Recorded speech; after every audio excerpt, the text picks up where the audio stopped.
यह कहानी एक किसान की है जो एक गांव में अपनी पत्नी के साथ रहता था। उनके पास एक छोटी सी जमीन थी जहां वे सब्जियों की खेती करते थे और उन सब्जियों को बाजार में बेच देते थे। गांव में एक सरोवर के पास एक मंदिर बना हुआ था। गांव के लोग सरोवर की देवी को मछली और सरोवर किनारे लगे पेड़ के आम चढ़ाते थे। इसलिए सभी को अपने स्वार्थ के लिए पेड़ और झील का उपयोग करने की मनाही थी। एक दिन किसान मंदिर के पास से गुजर रहा था और उसने देखा कि पेड़ से बहुत सारे रसीले आम लटके हुए हैं।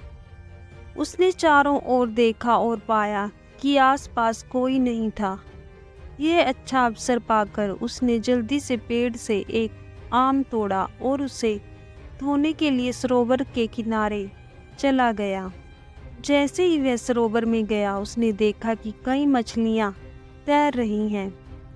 उत्साहित किसान सरोवर से आधा दर्जन मछलियां पकड़कर खुशी खुशी घर वापस चला गया। अपने घर पहुंचने पर उसने तुरंत अपनी पत्नी को मछली दी और उसे स्वादिष्ट भोजन बनाने को कहा। पर जब पत्नी ने मछली का पहला टुकड़ा खाया तो वह तुरंत बेहोश हो गई।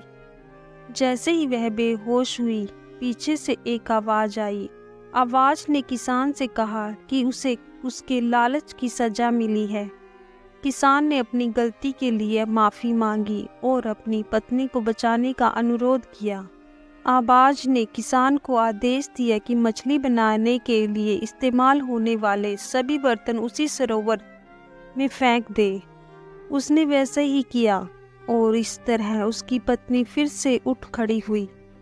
यह कहानी हमें कभी भी चोरी न करने और हमेशा नेक रास्ते पर चलने की सीख देती है।